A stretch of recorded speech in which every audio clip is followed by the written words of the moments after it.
வார்த்தைக்கு நம்ம சொல்லுவோம். மிக குறைந்த நேரத்தில் கரெக்டாக 10:30 மணிக்கு முடிச்சிருவேன். டைம் ஆல்ரெடி உங்களுக்கு சொல்லிட்டு இருக்கீங்க. சரி, நம்ம எல்லாரும் 1 பேதுரு 3வது அதிகாரம் 9வது வசனத்துக்கு நான் திருப்பி கொள்வோம். 1 பேதுரு 3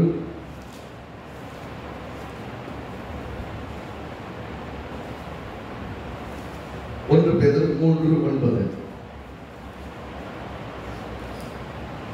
தீமைக்கு தீமையை சரிகட்டும், தீமைக்கு தீமையையும் உதாசனத்துக்கு உதாசனத்தையும் சரிகட்டாமல் அதற்கு பதிலாக நீங்கள் ஆசீர்வாதத்தை சுதந்திரித்துக் கொள்ளும்படி அழைக்கப்பட்டிருக்கிறீர்கள் என்று அறிந்து ஆசீர்வதியுங்கள். மீண்டும் வாசிப்போம். தீமைக்கு தீமையையும் உதாசனத்துக்கு உதாசனத்தையும் சரிகட்டாமல் அதற்கு பதிலாக நீங்கள் ஆசீர்வாதத்தை சுதந்திரித்துக் கொள்ளும்படி அழைக்கப்பட்டிருக்கிறவர்கள் என்று அறிந்து ஆசீர்வதியுங்கள்.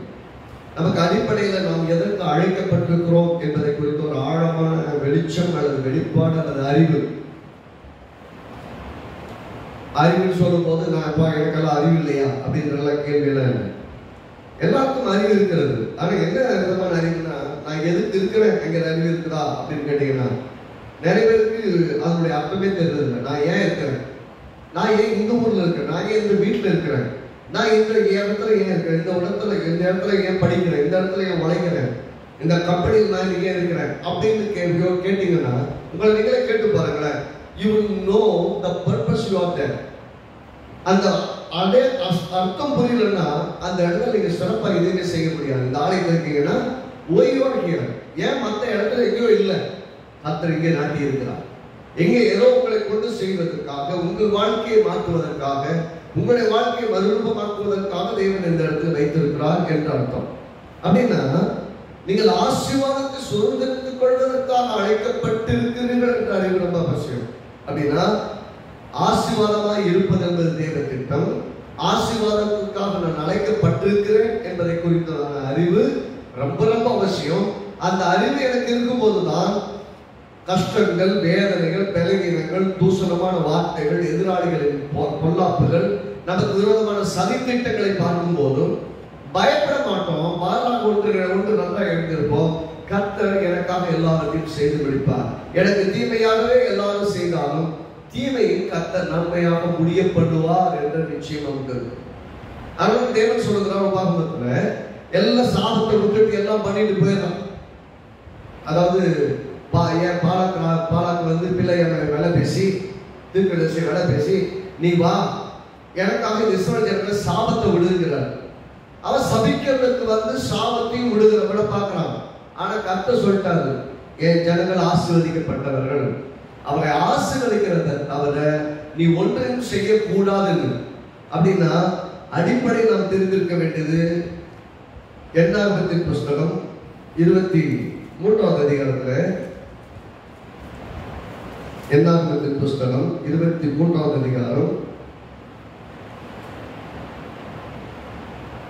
7வது வசனத்தை பார்ப்போம். 7வது வசனத்தில், அப்பொழுது அவன் தன் வாக்கியத்தை எடுத்துரைத்து, என்னாகமம் 23:7 வாக்கியத்தை எடுத்துரைத்து, மோவாபின் ராஜாவாகிய பாலாக் என்னை கிழக்கு மலையில் உள்ள ஆசாமிலிருந்து வரவழைத்து, நீ வந்து எனக்காக யாக்கோபை சபிக்க வேண்டும், நீ வந்து அவர்களை வெறுத்து விட வேண்டும் என்று சொன்னார். தேவன் சபிக்காதவனை நான் சபிப்பது எப்படி, கர்த்தர் வெறுக்காதவனை நான் வெறுப்பது எப்படி? நல்ல ஒரு ஸ்டேட்மெண்ட், நன்றாக அறிந்திருக்க வேண்டும். நிறைய பேருக்கு என்ன பிரச்சனைனா, நான் நல்லவனா இருக்கும் போது கர்த்தர் என்ன நேசிக்கிறார், நான் தவறா இருக்கும் போது என்னை கர்த்தர் வெறுத்துகிறார் என்ற தவறான கருத்து. நல்லா புரிஞ்சுக்கணும். இயேசு கிறிஸ்து சிலுவையிலே மரித்த போது நாம் எல்லாரும் பாவிகளாய் இருந்த போது நமக்காக சிலுவையிலே மரித்தார் என்று எழுதியிருக்கிறது. அதாவது கரெக்டா சொல்லணும்னா, நம்ம எல்லாம் தேவனுக்கு சத்துருக்களாகவும் மனதளவிலே தேவனுக்கு விரோதிகளாகவும் இருந்த போது கர்த்தர் நமக்காக சிலுவையிலே மரித்தார் என்று ரோமருக்கு எழுதின 5வது அதிகாரத்தில் சொல்றோம். அப்படின்னா நாம எல்லாருமே கர்த்தருக்கு விரோதிகள், கர்த்தருக்கு எதிராளிகள் என்று இருக்கும் போதே. ஏன் எதிராளிகள்? அவருக்காக உண்டாக்கினார், அவரோடு கூட இருக்கும்படி உண்டாக்கினார். நாம் அவரை வேண்டாம் என்று விட்டு ஆதாமுக்குள் எல்லாரும் பாவம் செய்தவர்களாய் ஆதாமின் வழிகளிலே போயிட்டோம். எபேசியர்கள் நிருபம் 2ஆம் அதிகாரம் சொல்கிறது, 2ஆம் அதிகாரம் 1ஆம் வசனம், நாம் எல்லாரும் அக்கிரமங்களிலே பாவங்களிலே மரித்தவர்களாய் இருந்தோம், கிறிஸ்து நம்மை அவருடன் கூட உயிரோடு எழுப்பினார் என்று சொல்கிறது. முற்காலத்தில் நாம் எல்லாரும் இவ்வுலக வழக்கத்தின்படியேயும், இந்த வசனத்திற்கு வாசித்தால் நன்றா இருக்கும். எபேசியர்கள் நிருபம் 2ஆவது அதிகாரம். அப்போ தெரியும் நாம என்ன கண்டிஷன்ல இருந்தோம், எந்த கண்டிஷன்ல இருக்கும்போது இயேசு சிலுவையில மரித்தார் என்பது நமக்கு ரொம்ப முக்கியம். 2ஆவது வசனம், 2ஆவது அதிகாரம் 1ஆம் வசனம், அக்கிரமங்களிலும் பாவங்களிலும் மரித்தவர்களாய் இருந்த உங்களை உயிர்ப்பித்தார், அவைகளில் நீங்கள் முற்காலத்திலே இவ்வுலக வழக்கத்திற்கு ஏற்றபடியாகவும் கீழ்ப்படியாமல் பிள்ளைகளுக்கு இப்பொழுது கிரியை செய்கிற ஆராய்க்கு அதிகார பிரபுவாகிய ஆவிக்கேற்றபடி நடந்து கொண்டீர்கள். அவர்களுக்குள்ளே நாம் எல்லாரும் முற்காலத்திலே நமது மாம்சத்தை இச்சையின்படியே நடந்து நமது மாமிசமும் மனமும் விரும்பினவைகளை செய்து சுபாவத்தினாலே மற்றவர்களை போல கோபாக்கினையின் பிள்ளைகளாக we are all being condemned to be punished. நாம் தண்டிக்கப்பட தகுதியானவர்களாய் நாம் இருக்கும் போது இயேசு நமக்காக மரித்தார். நாம் இயேசுவை ஏற்றுக்கொள்ள வரும்போது, அதாவது இயேசுவை நாம் ஏற்றுக்கொள்ள விரும்புகிறேன், நீ என் வாழ்க்கையில் ஆண்டவராய் இருந்துட்டு அவரிடத்தில் வரக்கூடிய ஒரு நாள் வந்தது இல்லையா? அப்படிப்பட்ட நாள் ஒன்று வந்த போது நம்ம எப்படி வந்தோம்? ஆண்டவரே, நான் இருக்கும் முன்னே பாவியாக நான் வர்றேன், நீர் என்னுடைய பிள்ளையாக மாற்றும் என்று சொன்ன அந்த வினாடியிலே என்ன நடந்தது? 5ஆம் வசனம் சொல்கிறது, 4ஆம் வசனம் சொல்வது, தேவனோ இரக்கத்தில் ஐஸ்வர்யம் உள்ளவராய் நம்மில் அன்பு கொண்டு தம்முடைய மிகுந்த அன்பினாலே அக்கிரமங்களிலும் மரித்தவர்களாய் இருந்த நம்மை கிறிஸ்துவுடனே ஒரு உயிர்ப்பித்தார், கிருபையினாலே ரட்சிக்கப்பட்டு. அப்படின்னா we were all sinners when Jesus died on the cross of Calvary. இயேசு சிலுவையிலே மரிக்கும் போது நாம் எல்லாம் பாவிகளாய் இருந்தோம் என்பதுதான் வேதத்தின் சத்தியம். நாம் ரட்சிக்கப்படும் அந்த கடைசி நிமிஷத்திலும் கூட நாம் பாவிகளாகத்தான் கர்த்தரிடத்தில் வருகிறோம். அவர் கிருபையாய் நம்முடைய பாவங்களை எல்லாம் கழுவி நம்மை சுத்திகரித்து உன்னதங்களிலே குமாரனின் வலது பாசத்திலே உட்கார வைக்கிறார். ரோமர் எழுதின நிருபம் 5ஆவது அதிகாரத்திலே, ரோமர் எழுதின நிருபம் 5ஆவது அதிகாரம் வந்திருந்தால் 1ஆவது வசனத்தை வாசிப்போம். இவ்விதமாக நாம் விசுவாசத்தினாலே நீதிமான்களாக்கப்பட்டிருக்கிறபடியால் நம்முடைய கர்த்தராகிய இயேசு கிறிஸ்து மூலமாய் தேவனிடத்தில் சமாதானம் பெற்றிருக்கிறோம். 10ஆவது வசனத்தை பாருங்கள். நாம் தேவனுக்கு சத்துருக்களாய் இருக்கையில் அவருடைய குமாரனின் மரணத்தினாலே அவருடைய ஒப்புரவாக்கப்பட்டோம். ஆனால் ஒப்புரவாக்கப்பட்ட பின் நாம் அவருடைய ஜீவனாலே ரட்சிக்கப்படுவது அதிக நிச்சயமாமே. இதை பற்றி நான் ஒரு மாபெரும் வெளிச்சம் நமக்கு தேவை. அதாவது நாம் எப்படி இருந்தோம், how we were and how we are now. நாம் எப்படி இருந்தோம், இப்போது எப்படி இருக்கிறோம் என்பது ரொம்ப முக்கியம். சொல்லுக்கு நாம் தேவனுக்கு சத்துருக்களாய் இருக்கையில் அவருடைய குமாரனின் மரணத்தினாலே அவருடனே ஒப்புரவாக்கப்பட்டோமானால், அதாவது இயேசு கிறிஸ்துவின் மரணம் எப்போது இருக்கிறது? நாம் தேவனுக்கு சத்துருக்களாய் இருக்கையில். தேவனுக்கு எதிராளிகள். என் எதிராளிகள்? தேவன் பாவத்தை பாராத பரிசுத்தர், பாவத்திற்கு விரோதமானவர், பாவத்துக்கு அவர் எதிராளி. அப்படிப்பட்ட நிலைமையிலே நாம் இருந்தோம். பாவத்தையே உத்தரித்தவர்களாய் தேவனுக்கு சத்துருக்களாய் இருக்கிறோம் சொல்வது பாவிகளாய் இருந்தோம். ஆகவே நாம் அவருடைய குமாரனை மறுத்தினாலே நம்மை அவரோடு ஒப்புரவாக்கினார். He reconciled us with God through the blood of Jesus. இயேசுவின் இரத்தத்தின் மூலமாக நம்மை தேவனோடு ஒப்புரவாக்கினார்னா, ஒப்புரவாக்கின என்ன அர்த்தம்? காம்ப்ரமைஸ் ஆகிறது. காம்ப்ரமைஸ் ஆகிறது என்ன அர்த்தம்? நமக்கும் அவருக்கும் வழக்கு, அல்லது நமக்கும் அவருக்கு பேச்சுவார்த்தை இல்லை, சண்டை, சமாதானம் இல்லை. ஆனால் அப்படிப்பட்ட நிலையிலே தேவன் நம்மை சந்தித்து நம்மை நேசிக்கிற ஒரு விதத்தை காண்பித்து சிலுவையின் மூலமாய் நம்மை அவரோடு கூட இணைத்துக் கொண்டார். நாம இணையல. அதனால்தான் யோவான் 15ஆவது அதிகாரம் 16ஆவது வசனம் சொல்றது, நீங்கள் என்னை தெரிந்து கொள்ளவில்லை, நான் உங்களை தெரிந்து கொண்டேன். God has chosen us. கடவுள் தான் நம்ம தெரிந்து கொண்டார். நான் கடவுளை தேடி வந்தெல்லாம் கிடையாது. நீ தெரிந்து வர முடியாது. கடவுள் கண்ணை திறவாவிட்டால், தேவர்கள் கண்களை திறந்து நான் தான் உன்னை சிருஷ்டித்த சிருஷ்டிகர்த்தன்னு காமிக்கணும்னா நீங்க ஆண்டவர்கிட்ட வந்திருக்க முடியாது. அவரை ஆண்டவராக ஏற்றுக்கொண்டிருக்க முடியாது. அவர் உங்களுக்கு காண்பித்தபடியால் அவரை அறிந்தீர்கள், அவரை அறிந்தபடியால் விசுவாசித்தீர்கள், விசுவாசித்தபடியால் ரட்சிக்கப்பட்டீர்கள், ரட்சிக்கப்பட்டபடியால் தேவனுடைய பிள்ளைகளாக இருக்கிறீர்கள். அப்படின்னா நான் யார் என்பதனுடைய அறிவு என்னுடைய வாழ்க்கையில் ஒரு வெற்றிக்கு நேராக என்னை நடக்கும். அதாவது நான் இப்படி சொல்லுவேன், நீங்கள் யார் என்கிற அறிவு இந்த உலகத்தில் வெற்றியாய் வாழ வைக்கும். தேவனுக்குள் நீங்கள் யார் என்ற அறிவு இந்த முழு உலகத்தையும் வாழ வைக்கும். நான் யார் என்ற அறிவு இந்த உலகத்தை வெற்றியாய் வாழ வைக்கும். நீங்கள் கிறிஸ்துவுக்குள் யார், தேவனுக்குள் யாராக இருக்கிறீர்கள் என்று அறிந்தால் இந்த முழு உலகத்தையும் ஆளுகிறவர்களாக, ஜெயிக்கிறவர்களாக, ஒரு பாதுகாப்பின் உணர்வோடு இருப்பீர்கள். இல்லைன்னா எப்படி பார்த்தாலும் ஒரு பயம், ஒரு விதமான படபடப்பு, ஒரு விதமான சந்தேகம், ஒரு விதமான நிம்மதியற்ற நிலையில வாழ்வீர்கள். எத்தனை பேர் உங்களுக்கு டெய்லி ஆறுதல் சொல்ல முடியும்? 10 பேர் உங்களுக்கு வந்து ஆறுதல் சொன்னாலும், 10 விதமான வசனங்கள் உங்களுக்கு ஆறுதலாய் வந்தாலும், அந்த 10 வசனத்தினால் நீங்கள் ஆறுதல் அடைவதில்லை. ஒன்று நான் சொல்லுவேன், உங்களோடு தேவன் இருக்கிறார் என்ற உணர்வு உங்கள் உள்ளத்தையும் மனதையும் ஆத்மாவையும் நிரப்புகிற அளவிற்கு ஒரு மாபெரும் வெளிச்சம், வெளிப்பாடு இருந்தால் மட்டும்தான் நீங்கள் நல்லாவும் சமாதானமும் சந்தோஷமாகவும் இருக்க முடியும். அதனால பாருங்க, அப்போஸ்தலனாகிய பவுல் சொல்லும்போது இந்த சபைக்கு சொல்லுவாரு, ரோமர்கள் நிருபத்தை சொல்றார், நாம் சத்துருக்களாய் இருக்கும்போது நம்முடைய குமாரனுடைய மரணத்தினாலே நம்மை அவரோடு ஒப்புரவாக்கி கொள்ள நாம் அவருடைய ஜீவனாலே ரட்சிக்கப்படுவதும் அதிக நிச்சயமானது. நிறைய பார்த்தாலும் இப்ப பார்த்தாலும் பயமுறுத்திட்டே இருப்பாங்க, நீ ரட்சிக்கப்படுவியா, நீ பரலோகத்துக்கு வருவியா, பரலோகத்துக்கு வருவியா, நீ இப்படியே இருந்தாலும் பரலோகத்துல வரமாட்ட அப்படின்னு சொல்லுது. கர்த்தருடைய வேதம் சொல்றது ரொம்ப எளிமையா சொல்லுது, பைபிள் சொல்றபடியே சொல்லுவோம். என்ன சொல்றது? நீங்கள் அவரோடு கூட ஒப்புரவாக்கப்பட்டிருந்தால், எத்தனை பேர் ஒப்புரவாக்கப்பட்டிருக்கீங்க நினைக்கிறீங்க? ஒரு ஆமென் சொல்லுங்க உள்ளதுலயேமா. எத்தனை பேர் ஒப்புரவாக்கப்பட்டோம் நீங்க அறிந்திருக்கிறீர்கள் என்றால், நான் தேவனோடு ஒப்புரவாக்கப்பட்டிருக்கிறேன், அவருடைய பிள்ளையா இருக்கிறேன், அவருடைய உரிமைகளுக்குள்ளும் ஆஸ்திகளுக்குள்ளும் ஐஸ்வர்யத்துக்குள்ளும் ஆசீர்வாதங்களுக்குள்ளும் சுகத்திற்குள்ளும் பலனுக்குள்ளும் நான் பங்கடைகிறவனாய் இருக்கிறேன் என்ற அறிவு, அந்த தெளிவு, அந்த வெளிச்சம் இருக்கும் என்றால், நான் சொல்லுகிறேன் இந்த வேதத்தின்படி நீங்கள் ரட்சிக்கப்படுவதும் அதிக நிச்சயமாக. ரட்சிக்கப்பட்ட பின்னாடி ஆண்டவருடைய பிள்ளையாயிட்டீங்க. இப்போ நித்திய ரட்சிப்பை பற்றி பேசுகிறார். பரலோகத்துல சேர்க்கிற வரைக்கும் உங்களை காப்பாற்றுவார் என்று வேதம் சொல்லுங்கள். ஆமென். கிறிஸ்துவுக்குள் உங்கள் வாழ்வை துவக்கிறவர், கிறிஸ்துவின் முடிவு நாள் முடிவு உங்களை காப்பார்.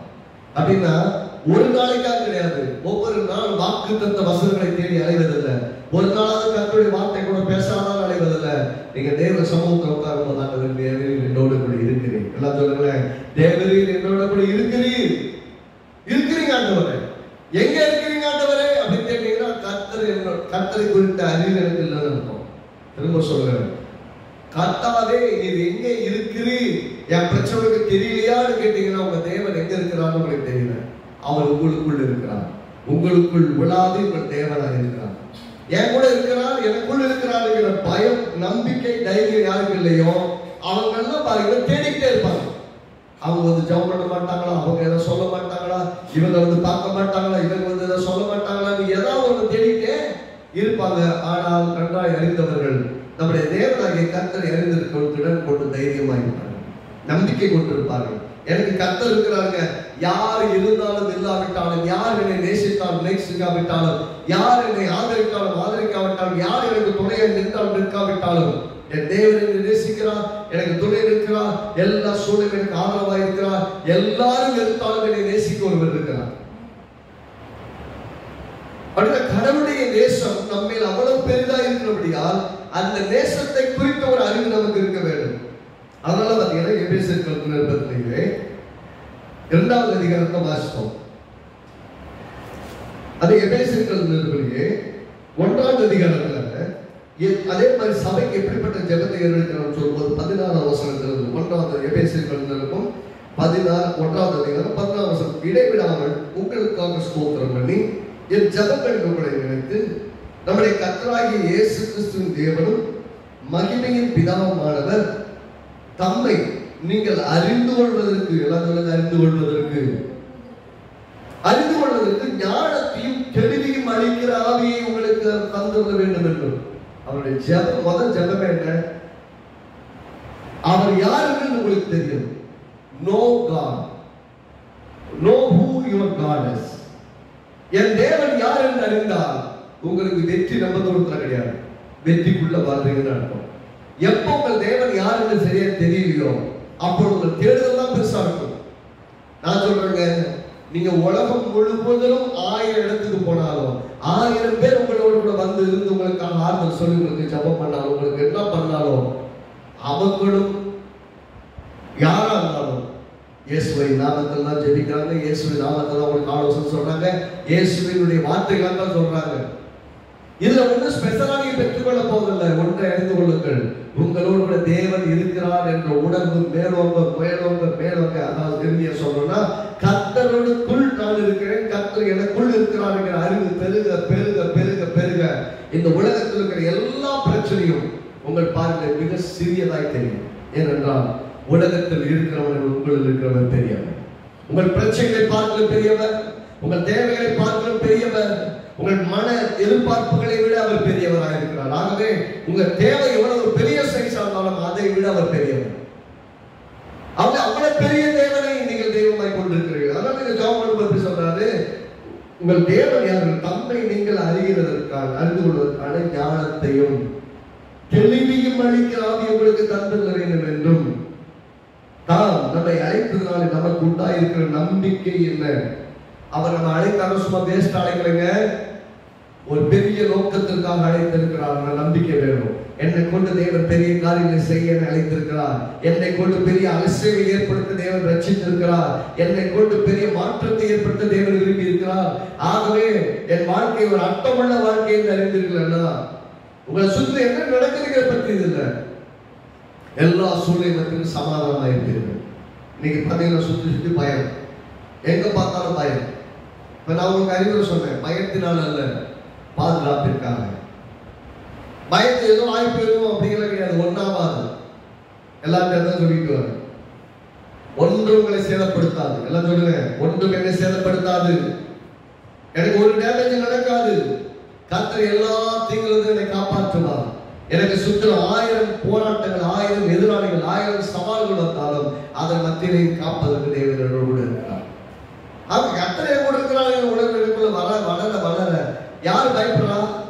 கர்த்தரை கூட இருக்கிறாங்கிற நிச்சயம் இல்லாதவர்கள், கர்த்தருக்குள் நான் இருக்கிறேன் என்ற பாதுகாப்பை உணராதவர்கள் தான் பயப்படுறாங்க. நான் சொல்றேன், கர்த்தருக்குள் கர்த்தர்களோடு கூட இருக்கிறார். நீங்கள் கர்த்தருக்குள் இருக்கிறீர்கள், நீங்கள் உங்களை கர்த்தர் பாதுகாத்துக் கொண்டிருக்கிறார் என்ற வெளிப்பாடு இருந்ததுன்னா நீங்க வெற்றியா வாழ்வீங்க. சொன்னாரு, அவர் தேவன் என்னோடு இருக்கிறார் என்ற என் தேவன் யார் என்கிற அறிவையும் ஞானத்தையும் தெளிவையும் அளிக்கிற ஆவியை தர வேண்டும். அவர் எனக்கு அழைத்ததுனால எனக்கு இருக்கிற நம்பிக்கை என்ன? எனக்கு வாழ்க்கை குறித்து நம்பிக்கை இருக்கிறதா? என் வருமானத்தை குறித்து நம்பிக்கை இருக்கிறதா? தொழிலை குறித்து நம்பிக்கை இருக்கிறதா? எதிர்காலத்தை குறித்து நம்பிக்கை இருக்கிறதா? உலகம் சொல்லுகிறது மொத்தமாக நம்ப முடியாது, எல்லாமே ஒண்ணு இல்லாம போயிட்டு இருக்கு. எதையும் நம்ப முடியாது, எதுவும் செய்ய முடியாது.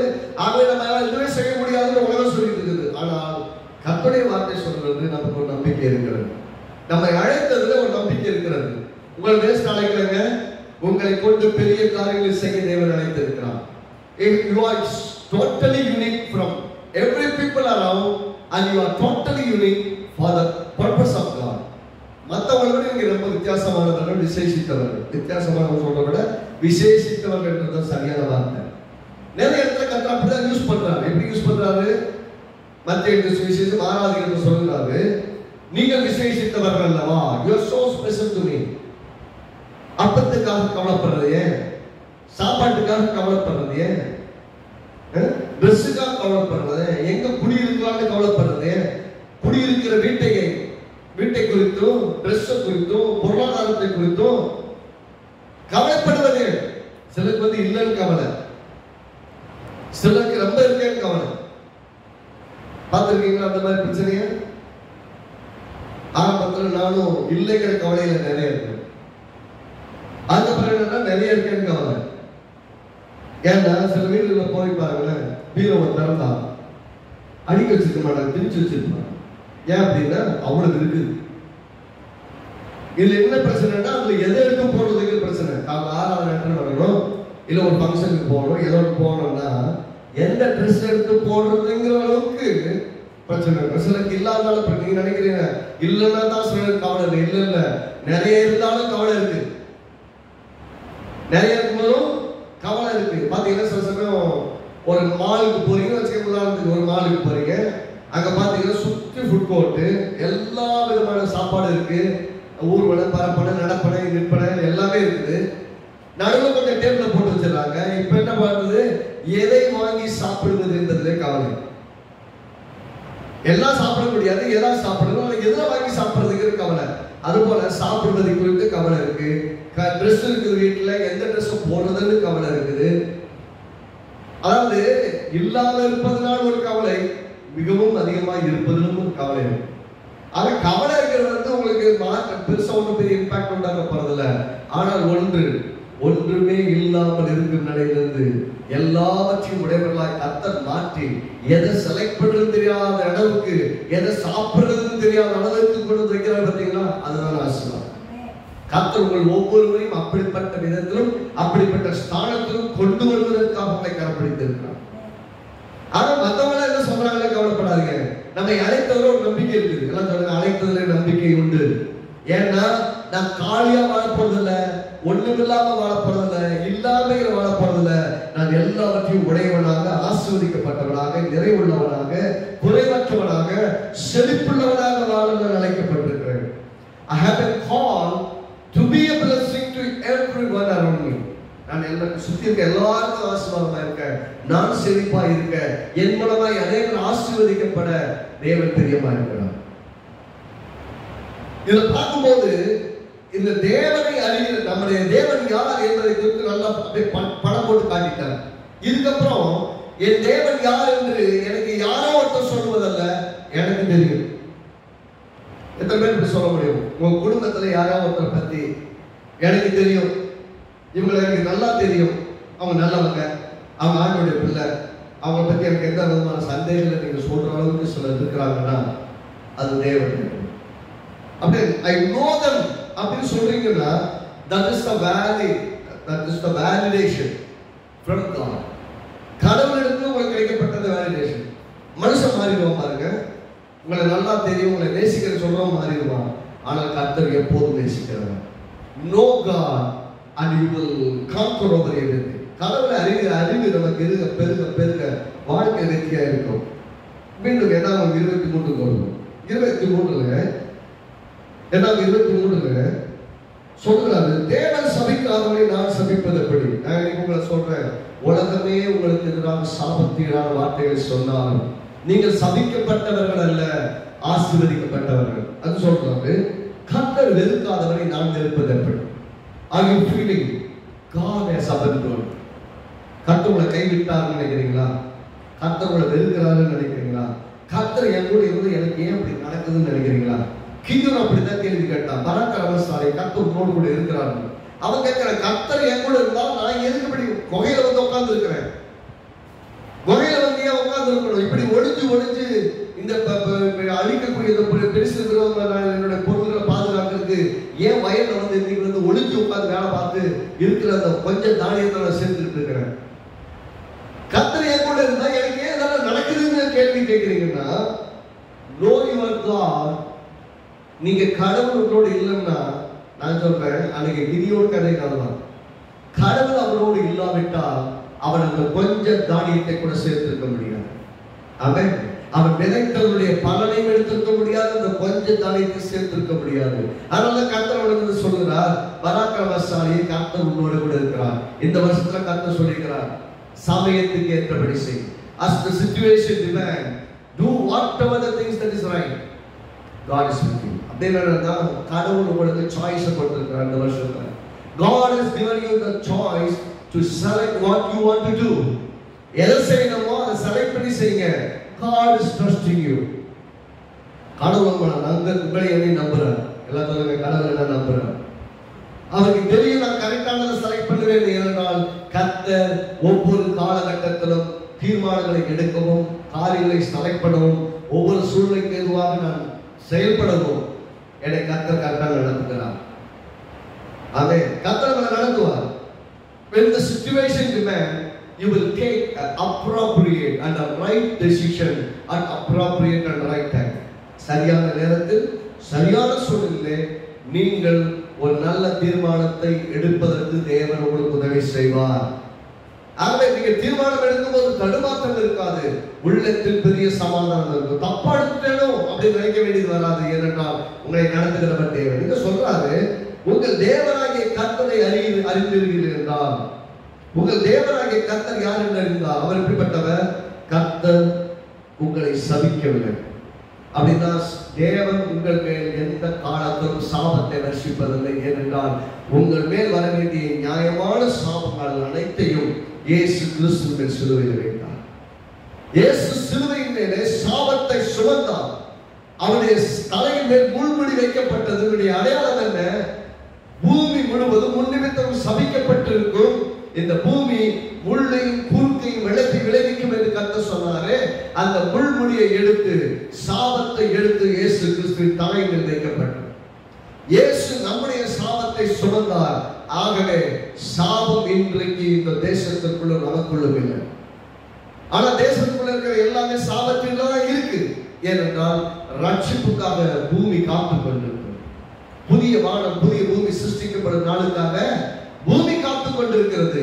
ஆனால் நாம் புது சிருஷ்டிகளா இருக்கிறோம். அதே நாம எல்லாம் புதுசா மாத்திருக்க காத்துட்டு இல்ல, ஒன்னே ஒண்ணுதான் காத்துட்டு இருக்கு, இந்த உணர்வு. ஏனென்றால் இந்த சபிக்கப்பட்ட இந்த பூமியிலிருந்து எடுக்கப்பட்டதுதான் இந்த சரீரம்.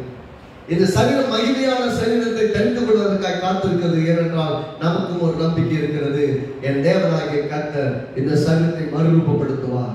அவர் வரும்போது நான் எதிர்கொண்டு போவேன், அவரை மறுரூபத்திலே சந்திப்பேன் என்ற நிச்சயம் நமக்கு இருக்கிறதே. அந்த நிச்சயம் எதனால் இருக்குது என்று சொன்னால், நான் கிறிஸ்துவுக்குள் மீட்கப்பட்டிருக்கிறேன், சாபங்கள் களையப்பட்டிருக்கிறது, கர்த்தர் என்னை நெருக்கவில்லை, என்னை நேசிக்கிறார். ஆக என் தேவன் யார் என்கிற அறிவு எனக்கு இருந்தால், who my God is என்கிற அறிவு எனக்கு இருந்ததுன்னா இந்த உலக வாழ்க்கை ரொம்ப சக்சஸ்ஃபுல்லா இருக்கும். முதல் விஷயம், நல்லா நம்ம பார்த்த விஷயங்கள்ல ஒரு தொகுப்பாக ரெண்டு விஷயத்தை சொல்லிடுறேன். முதலாவது காரியம், நாம் முன்னவே பாவிகளாக இருக்கும் போது நம்மை நேசித்தார், அவருடைய அன்பு மாறவில்லை. So yet he is loving us. நம்ம மேல எந்த விதமான பாவத்தையும் சாபத்தையும் நம்ம மேல வைக்கல. சொல்றாரு, கர்த்தர் சபிக்காதவை நான் சபிப்பதற்கு. அப்படின்னா நம்மை சபிக்கவும் விட மாட்டார், சாபமும் நன்மை இல்லை. அதே மனிதன் சொல்கிறார், கர்த்தர் வெறுக்காதவனை நான் வெறுப்பது எப்படி?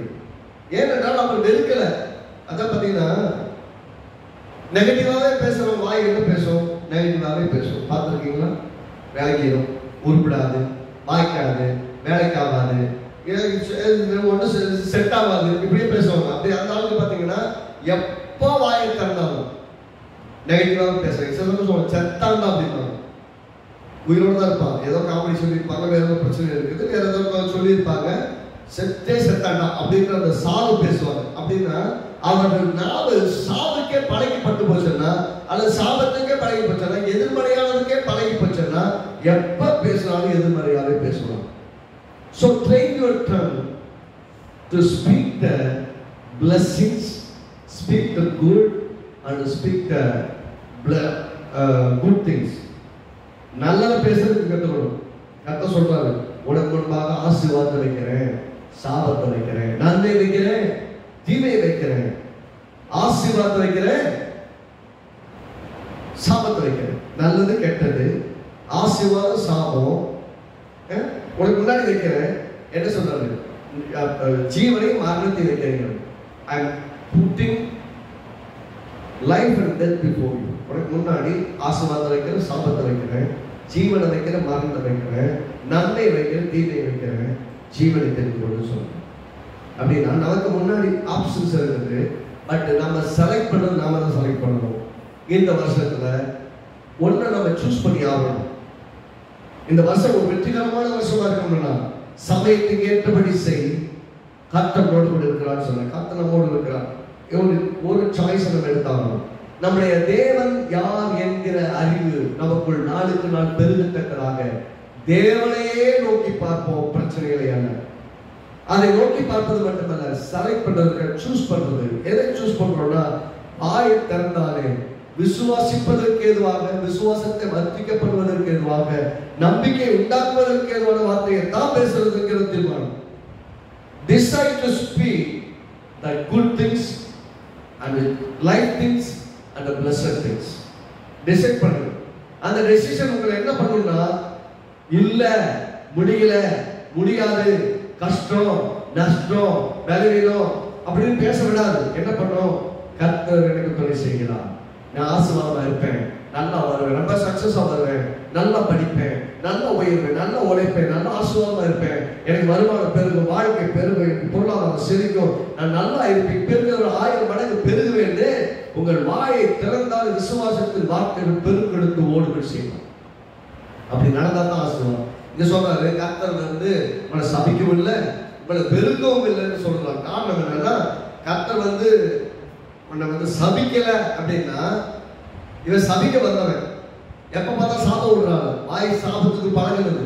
அவங்க என்ன சொல்லுறான்னா, நான் சாபம் விட வந்தேன், ஆனா கர்த்தர் சபிக்கிறாங்க, நான் சபிக்க முடியல அப்படின்னு சொல்றத விட ரொம்ப கரெக்டா சொல்றோம்னா, கர்த்தர் உங்களை ஆசீர்வதித்து இருக்கிறபடியால் ஆசீர்வதிக்கப்பட்டவர்களே சாபத்தை சொல்ல முடியும்.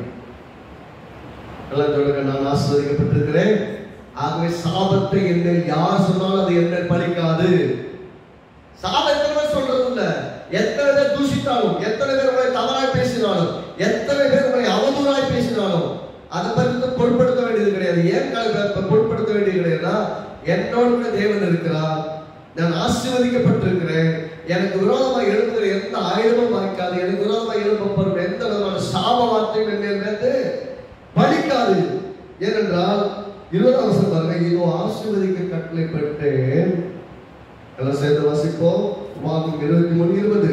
இதோ ஆசீர்வதிக்க கட்டளைப்பட்டேன், அவர் ஆசீர்வதிக்கிறார், அதை நான் திருப்பக்கூடாது, என்னால் அதை மாற்ற முடியாது. கர்த்தர் உங்களை ஆசீர்வதிக்கிறார், யாரும் அதை மாற்ற முடியாது. No one can turn the blessing that comes in your life.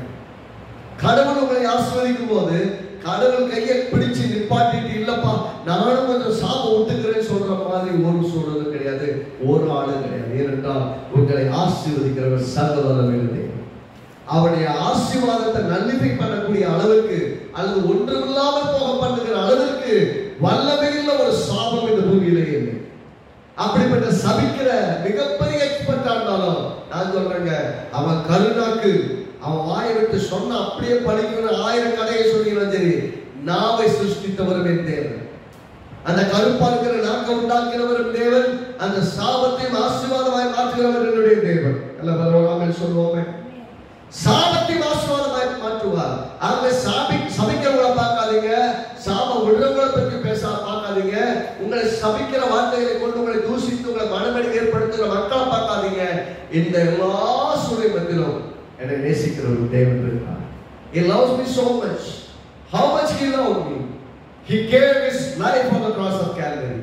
உயிரை என்னை நேசிக்கிறார். எந்த அளவுக்கு நேசிக்கிறார்னா, சிலுவையில உயிரை கொடுத்த அளவுக்கு நேசிக்கிறார். உயிரையே கொடுத்தார், மற்ற எல்லாத்தையும் கொடுத்தார். ரோமர் 8 சொல்றது, நமக்காக நம்முடைய குமாரனையே கொடுத்தவர், சொந்த குமாரனையே கொடுத்தவர், அவரோடு மற்ற எல்லாவற்றையும் அல்லாதிருப்பது எப்படி என்று ரோமர் 8:32 அப்புறம் சொல்லுது. ஆக உங்களை யார் குற்றம் சாட்ட முடியும்? ஊரே குற்றம் சாட்டட்டும், ஊரே கெட்டவன் சொல்லட்டும், ஊரே உங்களை தூசிக்கட்டும், ஊரே உங்களை அவன் பேர் உண்டாக்கட்டும், நீங்க மோசமான ஒரு ஊரே சொல்லட்டுங்க, இந்த மொத்த உலகமே உங்களுக்கு எதிராக இருந்தாலும் கர்த்தர் என் பட்சத்தில் இருந்தால் எனக்கு விரோதமாக இருக்கும். எத்தனை பேர் எனக்கு எதிராக இருப்பது, எத்தனை பேர் எனக்கு சாபம் விட வந்தாங்கல்ல, சபிக்க எக்ஸ்பர்ட்டா இருக்கிறவன், சாபத்தையே பேசுறவன், வாயை தந்தாலே சாபம் மட்டும்தான் வரும். அவன் சொல்றான் பாருங்க, கர்த்தர் சபிக்காதவை நான் சபிக்க முடியாது, கர்த்தர் வெறுக்காதவை நான் வெறுக்க முடியாது. நீ என்னதான் என்ன சொல்லி கூட்டு வந்தாலும், நீ கோடி கோடியா எனக்கு கொடுத்தாலும், நானே வாயை திறந்து உண்மையிலேயே சாபம் விட்டாலும் அது அவன் வாழ்க்கையில படிக்காது. எல்லாம் கையை உயர்த்தி சொல்லுவோம், எத்தனை பேர் சாபம் விட்டாலும் என் வாழ்க்கையில படிக்காது. எத்தனை பேர் விரும்புகிற பொய்யான வார்த்தைகளும் பொய்யான புறமான வார்த்தைகளையும் வாழ்க்கையில படிக்காது. என்னை எவ்வளவு சாபம் விட்டாலும் படிக்காது, என்னை தூசணமா பேசினாலும் படிக்காது, என்னை குறித்து மனமடி உண்டாக்க எத்தனை பேர் பேசினாலும் என்னை மனமடி வாக்காது. ஏனென்றால் என் தேவனாகிய கர்த்தர் என்னோடு கூட இருக்கிறார். அவர் இருக்கிறதுனால எனக்கு எதிராக எத்தனை பேர் வந்தாலும் என்னை எந்த விதத்திலும் டேமேஜ் பண்ண போறதில்லை. நான் ஆசீர்வதிக்கப்பட்டு இருக்கிறேன். நான் ஆசீர்வதிக்கப்பட்டிருக்கிறேன். ஆகவே ஆசீர்வதிக்கிற தேவன் என்னோடு கூட இருக்கிறார், அவரை நான் அறிந்திருக்கிறேன். I know who my God is. எத்தனை பேர் சொல்ல முடியும்? I know who my God is. என் தேவன் யார் என்று நான் அறிவேன். எத்தனை பேர் சொல்ல முடியும்? என் தேவன் யார் எனக்கு தெரியும். அவர் என்னை ஒருபோதும் வெறுக்காதவர், ஒருபோதும் எனக்கு சாபத்தை விடாதவர், ஒருவரையும் சபிக்கவும் விடாதவர், ஒருவரையும் எனக்கு எதிராக எழுத விடாதவர், அப்படியே எழுதி வந்தாலும் எழுப்புதல் ஆயுதங்களை வாய்க்காமல் போக பண்ணுகிறவர். இப்படிப்பட்ட ஒரு தேவனை தான் நான் ஆராதிக்கிறேன். ஆகவே he is always my protector, he is always my shield, he is always my buckler. என்னை அரணாய் காத்து என்னை பாதுகாக்கிற, என்னை அடைக்கல பட்டணத்தில் வைத்திருக்கிறதை போல இருக்கிற ஒரு தேவனாக. So இந்த தேவன் really I know who my God is. என்னுடைய தேவன் யார் என்று மெய்யாக எனக்கு தெரியுமா? தெரிஞ்சா நான் பயப்பட மாட்டேன். நோயை கண்டு பயப்பட மாட்டேன். இந்த பேண்டமிக்கை கண்டு, இந்த தொற்று நோய் பரவுதலை கண்டு பயப்பட மாட்டேன். அதுக்காக மாஸ்க் கல்வி போட்டு நான் ரோட்ல போயிட்டு நான் பெரிய வீரன் அப்படி நீங்க சொல்றோமா? இல்ல இல்ல இல்ல. ஒரு பக்கத்தில் 1000 வலப்பக்கத்தில் 10000 விழுந்தாலும் அது உன்னை அணுகாது. ஆனால் பாதுகாப்போடு இருக்க வேண்டிய உன் வேலை. பக்கத்துல வராம பாதுகாக்க வேண்டிய வேலை கர்த்தர் வேலை. ஆமென். அவர் வேலையை நீங்க செய்ய வேண்டாம், உங்க வேலையை மட்டும் நீங்க செஞ்சா போதும். நீங்களும் நானும் பாதுகாப்பு நடவடிக்கை சொல்லப்படுகிறதெல்லாம் செஞ்சாலும் எல்லாம் ஊசி போட்டு சொன்னாங்களா, எல்லாம் ஊசி போட்டாகணும். அது நல்லது. அவங்க உலகத்துல 1000 பயமுறுத்தல்கள் என்ன பண்ணிட்டு இருந்தாலும் கவலை இல்லை. நாங்கள் 2 ஊசி போட்டு சுகமா தான் இருக்கிறோம். கர்த்தர் ஒண்ணு ஆக்கல. ஆமென். பாதுகாப்பா இருக்கிறோம். நானும் சொல்றேன், எல்லாரும் வேக்சினேஷன் தான் வேக்சினேட் பண்ணணும் பாதுகாப்பிற்காக. எல்லா குழந்தைகளுக்கு வந்து தடுப்பூசி போட்டாங்கல்ல, பொட்ட குழந்தைக்கு எல்லாத்துக்கும் போலியோக்கெல்லாம் போட்டாங்க. போட்டதெல்லாம் பார்த்தீங்கன்னா இப்போ பார்த்தீங்கன்னா யாரும் இந்த போலியோ நோயால் பாதிக்கப்படுவதுடைய எண்ணிக்கை மிக மிக மிக குறைவாயிருக்கு தேசத்துல. முன்னே ரொம்ப ஹைல இருக்குது. நான் சொல்றேன், தேசத்தில் இப்படிப்பட்ட மருத்துவங்களையும் நமக்கு கொண்டு வந்து சேர்க்கிற ஒரு தேவன் தான். ஆபத்தை கர்த்தர் காக்கிற வேலையில் இருக்கிறார். இது கர்த்தர் காக்காவிட்டால் நம்ம எல்லாம் காவலா இருக்க காக்கப்பட முடியாது, பாதுகாப்பா இருக்க முடியாது. நீங்க எல்லாதான் பாதுகாப்பு நடவடிக்கைகள் எடுத்து என்னதான் மாஸ்க் போட்டு அதை போட்டு இதை போட்டு எல்லாம் இருந்தாலும் கர்த்தர் காவலாளர் விழித்திருப்பது. என் தேவனாகிய கர்த்தர் என்னை காப்பாற்றுவார். எல்லா போக்கிலும் வரத்திலும் எத்தனை இடத்துக்கு போறோம் வரோம். இந்த 3 நாள் வீட்டுக்குள்ள இருந்துட்டா மட்டும் எதாவது நடந்து நினைக்கிறீங்களா? 3 நாள் வீட்டுல இருக்கிறனால மட்டும் இல்ல, ஞாயிற்றுக்கிழமை யாருமே ரோட்டுக்கு போகாம இருந்தா நடந்து நினைக்கிறீங்களா? இல்ல இல்ல. தேசத்தை தேவன் காக்கும்படி நம்முடைய ஜெபங்கள் தேவனை தேசத்தை காக்கும், மக்களை காக்கும். எவ்வளவு தீவிரமாய் பரவினாலும் அதிலிருந்து எல்லாம் மக்களை காப்பாற்றுவார். ஒவ்வொரு நாளும் காப்பாற்றிட்டு வருகிறார். தேசத்தை ஆளுகிறவர்கள் நல்ல தீர்மானங்கள் எடுக்கிறார்கள், முயற்சிகள் எடுக்கிறார்கள். அதுக்கு தேவன் தயவை உண்டாக்குகிறார், வழிநடத்தலை தருகிறார். அவருக்கு இன்னும் தேவன் வழிநடத்தலை தர வேண்டும் என்பதற்காக நம்ம ஜெபிக்கிறோம். ஆனா ஒண்ணு மறந்துடக்கூடாது, எல்லா பாதுகாப்பு இருக்கிறது, எல்லா தீர்மானங்கள் இருக்கிறாங்க, எல்லா ப்ரொடெக்ஷன் சொல்றாங்க, எல்லா ப்ரொடெக்ஷனையும் ஃபாலோ பண்ணணும். ஆனால் ஒன்றை மறக்க கூடாது, இந்த ப்ரொடெக்ஷன் எல்லாம் சேர்த்து நம்மளை காப்பாற்றுவதை விட கர்த்தர் நம்மை காப்பாற்றுவார். God is our only shield. கர்த்தர் நம்ம சுற்றிலும் வேலி கிடைக்கிற, நமக்கு முன்னாடி சீல்டு இருந்தது, ஃபேஸ் சீல்டு கிடையாது, மாஸ்க் பெருசா சீல்டு கிடையாது, கர்த்தர் தான் சீல்டு. நமக்கு விரோதமாய் வருகிறவர்கள் நம்ம பக்கத்துல வராதபடி நம்ம விட்டு வெளியே போய் வச்சிருவாங்க. கர்த்தர் காக்கும்படி நம்மை தப்பு வைக்கும்படி கூட இருக்கிறார். இங்க இந்த மனுஷன் சொல்றான், கர்த்தர் என்னை ஆசீர்வதிக்கத்தான் அனுப்பினார், நான் ஆசீர்வதிக்க மட்டும்தான் செய்வேன், நானும் அதை தான் செய்யறேன். யாரையும் சாபம் விடுறதுக்கு நான் கிடையாது, யாரையும் சபிக்கவும் நான் இல்லை. ஆசீர்வதிக்க கட்டளை பெற்றேன், அவர் ஆசீர்வதிக்கிறார், நான் திருப்ப முடியாது. So I don't want to do what God is not at all doing it. கடவுளே செய்ய விரும்பாத ஒன்றை நான் செய்ய விரும்பல. ஆகவே யாரையும் வெறுக்க விரும்பல, யாரையும் சபிக்க விரும்பல, ஆனால் ஆசீர்வதிக்க விரும்புகிறேன் என்றால் தேவனுக்கு அது பிடிக்கும். ஆகவே உங்கள் ஒவ்வொருவரையும் கிறிஸ்துவுக்குள்ளாக இயேசுவின் நாமத்தில் ஆசீர்வதிக்கிறேன். அதுக்காக நான் கட்டளை பெற்றேன். நான் சொல்றேன் பாருங்க, ஆசீர்வதிக்க கட்டளை பெற்றேன். எனக்கு மட்டும் கிடையாது, இங்க உட்கார்ந்து இதை கேட்டுக்கொண்டிருக்கிற எல்லாரும், ஒரு நாளைக்கு இந்த யூடியூப் வழியாக கேட்கிறவங்களா இருந்தாலும் உங்களுக்காக தான் கர்த்தர் சொல்கிறார். நீங்கள் எல்லாரும் ஆசீர்வதிக்க கட்டளை பெற்றவர்கள், யாரையும் சபிக்கும்படி இந்த பூமியிலே நீங்கள் இல்லை. ஏனென்றால் கிறிஸ்து நமக்காக சாபமானபடியால் சபிக்கும் இடத்தில் நீங்கள் இல்லை, ஆசீர்வதிக்கும் இடத்தில் இருக்கிறீர்கள். ஆசீர்வதிக்க எப்பயுமே தெரியாது. நீங்க ஒருத்தர் மேல ஆசீர்வாதம் சொல்றீங்கன்னா you are higher than them. ஒருவேளை சின்ன பிள்ளையா இருக்கலாம், பெரியவங்களா இருக்கலாம், வயசு வித்தியாசம் இல்லை. நீங்கள் இயேசுவின் நாமத்தை ஆசீர்வதிக்கன்னு சொன்னா பெரியவரின் நாமத்தை கொண்டு நீங்கள் ஆசீர்வதிக்கும்படியால், சின்ன பிள்ளைகளா இருந்தாலும் பெரியவர்களா இருந்தாலும் நீங்கள் ஆசீர்வதிக்கிற ஆசீர்வாதம் உங்கள் ஆசீர்வாதம் அல்ல, தேவனுடைய ஆசீர்வாதம். அவர் ஆசீர்வதிக்க விரும்புகிறவர்களை நீங்கள் ஆசீர்வதிக்கிறீர்கள். ஆகவே you are doing the will of God. தேவனுடைய சித்தத்தை செய்றீங்க. அப்படின்னா உங்க தேவன் யாருன்னு அறிந்தா மட்டும்தான் செய்ய முடியும். If you know who your God is, then you can be a blessing to yourself and to others. நீங்களும் உங்களுக்கு ஆசீர்வாதமா இருக்க முடியும், மற்றவர்களுக்கும் ஆசீர்வாதம் இருக்க முடியும். இப்போது உங்கள் தேவனாகிய கர்த்தர் யார் என்கிற அறிவு உங்களுக்குள் பெருக பெருகும்.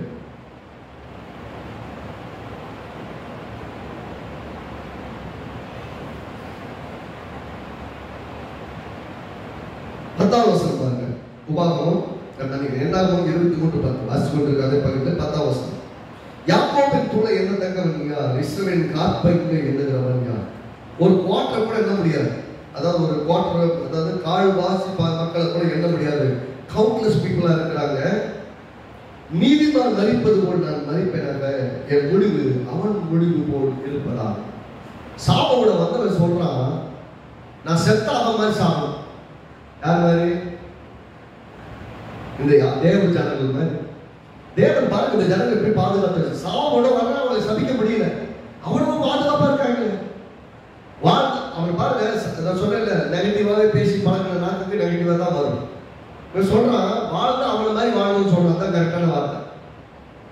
எல்லாம் சொல்லுங்க, வாழ்ந்தா கர்த்தரால் ஆசீர்வதிக்கப்பட்டவங்களை போல வாழணும். அதான் சரியான வார்த்தை. என்ன சொல்லணும்? வாழ்ந்தா அவங்க மாதிரி வாழலையா அப்படி சொல்றது கரெக்ட். சொல்றான், செத்தா அவங்க மாதிரி சாகும். என்ன பண்றது? நாக்கு சாவையே பேசி, மரணத்தையே பேசி, மரணத்தோடையே வாழ்க்கை நடத்தி, வாய் திறந்தாலே சாப வார்த்தை தான். சில வார்த்தை சில வாய் திறப்பாங்க, திறந்தாலே கெட்ட வார்த்தை தான். கெட்ட வார்த்தை ஒரு வார்த்தை சொல்லாம ஒரு வார்த்தை பேச மாட்டாங்க. அப்படி பேசுறாங்க இருக்காங்க. என்ன பண்றது? இந்த நாக்கு பழகி போச்சு. இப்ப அந்த நாவை திருப்பணும். என்ன பண்ணணும்? கெட்ட வார்த்தை பேசாதபடி நாக்கை சீர்படுத்தணும். வாயின் வார்த்தைகள், தாறுமாறுகள், பாவ வார்த்தைகள் எப்போ வாயில் அதிகமா பேசப்படுகிறதோ மரணத்தை பேசுகிறான்னு அர்த்தம். ஏன்னா கடவுள் அதை விரும்புவதில்லை. ஜீவன தேவன் அதற்கு எதிராக இருக்கிறார். ஆக இன்னைக்கு எதவே சொல்றது, கெட்ட வார்த்தை ஒன்று வாயில வரக்கூடாது. அது ரெண்டு விதத்திலையும் சொல்லலாம். தேவனுடைய பார்வையில சரியில்லாத வார்த்தையை பேசக்கூடாது ஒண்ணு. அதே போல வேத வசனத்துக்கு முரணாவும் பேசக்கூடாது. If God's word says you are blessed, then you have to declare you are blessed. கடவுளை வார்த்தைக்கு ஆசீர்வதிக்கப்பட்டவன் சொன்னா நீங்க ஆசீர்வதிக்கப்பட்டவன் தான் சொல்லணும். அதை விட்டுட்டு நான் ஆசீர்வாதமே இல்லை, எனக்கு மட்டும் கர்த்தர் செய்ய மாட்டேங்கிறாரு, அப்படிப்பட்ட ஆட்களோட கொஞ்சம் தூரமா இருக்கிறது நல்லது. அப்படிப்பட்ட ஆட்கள் தொடர்ந்து கேட்க ஆரம்பிச்சீங்கன்னா நீங்க கெட்டு போயிருக்கீங்க. கர்த்தர் எப்போதும் ஆசீர்வதிக்கிறவர். சொல்லுங்க, கர்த்தர் எப்போதும் ஆசீர்வதிக்கிறவர். நம்மை கொண்டு ஆசீர்வதிப்பார், நம்மையும் ஆசீர்வதிப்பார். அதான் கடவுள். அப்படின்னு என்ன அர்த்தம்? மற்றவர்கள் விசுவாசிக்கிறார்கள், பெற்றுக் கொள்கிறார்கள், நாமும் விசுவாசித்தால் பெற்றுக் கொள்வோம். So ready and get ready to believe in God and His blessings. அவர் விசுவாசிக்கும், அவருடைய ஆசீர்வாதத்தை விசுவாசிக்கும் தீர்மானம் எடுங்கள். நீங்கள் ஆசீர்வாதமாக இருப்பீர்கள். இங்க சொல்றாரு, நீதிமான் மரிப்பது போல் நான் மரிப்பேனாக, என் முடிவு அவன் முடிவு போல இருக்கட்டும். நான் இன்னைக்கு சொல்றேன், உங்களை பார்க்கிறவங்க வாழ்ந்தா உங்களை மாதிரி வாழணும் அப்படின்னு சொல்ற அளவுக்கு நீங்க வாழ்றீங்களா? இல்ல ஓடிக்கொண்டு இருக்கீங்களா? பயந்து கொண்டு இருக்கீங்களா? சூழ்நிலை கண்டு திகைத்து கொண்டிருக்கிறீங்களா? உங்கள் தேவனாகிய கர்த்தர் யார் என்கிற அறிவு உங்களுக்கு பெருகி போச்சுன்னா நீங்க எப்படி வாழ்றீங்கன்னா, வாழ்ந்தாலும் மரித்தாலும் கர்த்தருக்காக வாழணும். மரித்தாலும் கர்த்தருக்காக மரிக்கிறது. மரணம் ஒரு பெரிய வல்லமே கிடையாது. மரணம்ங்கிறது ஒரு கதவு, ஒரு ரூம்ல இருந்து அடுத்த ரூமுக்கு போற மாதிரி. மற்றவங்க செத்தாங்க, நாளைக்கு பத்தி ஒண்ணுமே தெரியாது, அழுது தொடர்ந்து உருவாங்க. கிறிஸ்தவர்களாகிய நாம ஒரு மரணம்னா அழுது கூட கூடாது. ஏன் அழுது கூடாதுன்னா, அவங்க இந்த வீட்டுல இருந்து கிளம்பி பரம வீட்டுல பிரவேசிட்டாங்க, போய் அவங்க குடியேற்றாங்க. என்ன பிசிக்கலா டிஸ்அப்பியர். இங்க நமக்கு இருந்த அன்பு ஆதரவு செலுத்த, நம்ம நேசிக்க, நம்ம பராமரிக்க வேண்டிய ஆளுங்க இல்லை, அவ்வளவுதான்.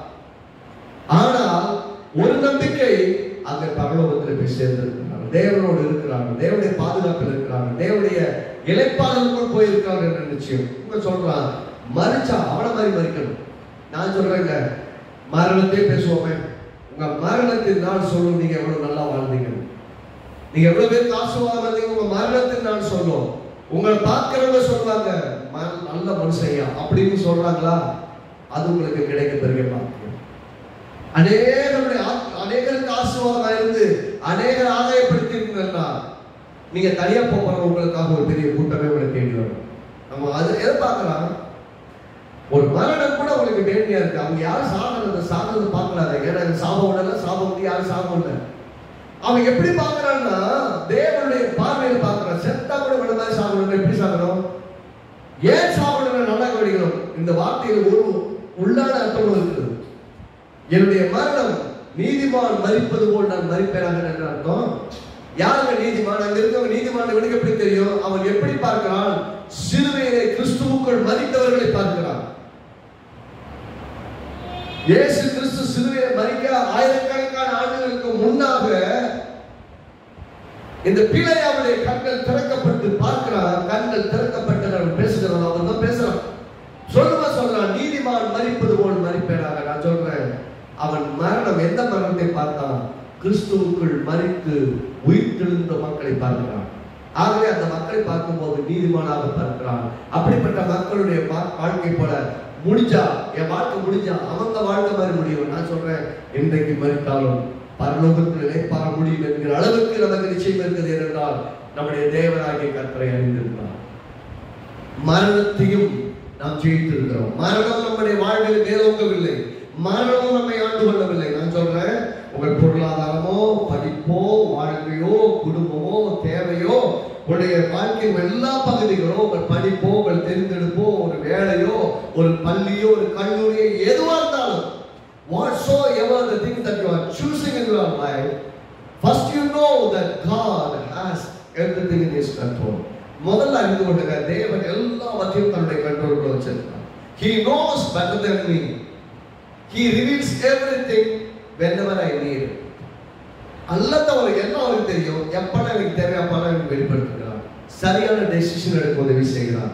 நான் உங்களுக்கு அதான் சொல்றேன், உங்கள் தேவனாகிய கர்த்தர் யார் என்று அறிந்திருந்தார் இந்த உலக வாழ்க்கை நிச்சயம் இருக்கும். மரணத்தை கண்டு பயப்பட வேண்டியதில்லை, சாபத்தை கண்டு பயப்பட வேண்டியதில்லை, உங்களுக்கு வந்து எதிராக இருக்கிற மக்களை பார்த்து பயப்பட வேண்டியதில்லை, நோயை பார்த்து பயப்பட வேண்டியதில்லை, எந்த சூழ்நிலை கண்டு பயப்பட வேண்டியதில்லை. உங்களை யாரும் நேசித்தாலும் நேசிக்காவிட்டவங்க நேசிக்கவர்கள் இருக்கிறார் என்ற ஆணித்தரமான விசுவாசம் இருந்தால் எந்த சூழ்நிலையிலும் ஒரு பெரிய சமாதானம் இருப்பீர்கள். இல்லாமை, குறைவுகள், தாட்சிகளை பார்த்து பயப்பட போறதில்லை. வீட்டுல நிறைவா இருந்தாலும் பற்றியும் அதை பற்றியும் கவலைப்பட போறதில்லை. இல்லாமைக்கும் கவலை இல்லை, நிறைவுக்கும் கவலை இல்லை. கர்த்தர் ஒன்று உங்களை குறைபட மாட்டார். நிறையானவங்க நிறையாவில், குறையானவங்களும் குறையால. மண்ணா எடுத்தப்போ கொஞ்சமா சேர்த்தவங்களுக்கு தேவையான அளவு இருந்தது, நிறைய சேர்த்தவங்களுக்கு தேவையான அளவு இருந்தது. நம்முடைய தேவனாகிய கர்த்தர் ஒருவரையும் குறைபட விட மாட்டார். எல்லாருக்கும் சம்பூர்ணமான நன்மை தருவார். அந்த தேவனை நாம் அறிந்திருக்க வேண்டும். நம்முடைய தேவனாகிய கர்த்தரை நன்றாக அறிந்திருந்தால் நம்ம கரெக்டாக சமயத்தில் எப்படி செய்யணும். If you know our God, then we take every decision, every choices in Him and for Him and for His glory. நம்ம தேவனை அறிந்திருந்தோம்னா நம்முடைய தீர்மானங்கள் எடுக்கிற ஆப்ஷன் நம்மளுக்கு கொடுக்குறாங்க. God don't want to control you. உங்களை கட்டுப்படுத்த விரும்பல, உங்களை ஃப்ரீயா விட விரும்புகிறார், உங்களை நம்புகிறார், தீர்மானங்கள் எடுக்க அனுமதிக்கிறார். இந்த தீர்மானங்கள் எடுப்பது சமயத்துக்கு ஏற்றபடி செய், கர்த்தர் கூட இருக்கிறார். அப்படி whenever any decision that you are taking, God is with you. So தப்பு பண்ணிட்டோமோ, ஏதாவது கெட்டு போயிருக்கோம் அப்படியெல்லாம் பயப்பட வேண்டியதில்லை. நீங்கள் தவறான தீர்மானங்கள் எடுக்க முடியாத அளவுக்கு கர்த்தர் உங்களை வழிநடத்துவார். ஒருவேளை தவறான தீர்மானங்கள் எடுத்து ஒருவேளை டிலே ஆயிட்டாலும் கூட கரெக்டான தீர்மானம் எடுப்பதற்கு மீண்டும் வழியை திறப்பார், சரியான வழியை உங்களை நடத்துவார். கர்த்தர் ஒருபோதும் உங்களை வெட்கப்பட விட மாட்டார். ஆமென். கர்த்தர் நல்லவர். கர்த்தருடைய வார்த்தையை தொடர்ந்து தியானியுங்கள். உள்ளத்தில் கர்த்தருடைய ஆவியானவர் பேசட்டும். Really, do you know who your God is? கடவுள் தேவன் யார் என்று உண்மையாக அறிந்திருக்கிறார் என்பதை ஒரு நிமிஷம் நீங்கள் திங்க் பண்ணி பாருங்க. அப்ப தெரியும் உங்கள் தேவனாகிய கர்த்தர் யார். கர்த்தர் நல்லவர். எல்லாரும் ஆண்டவரை நோக்கி பார்ப்போம். Then we all thank God.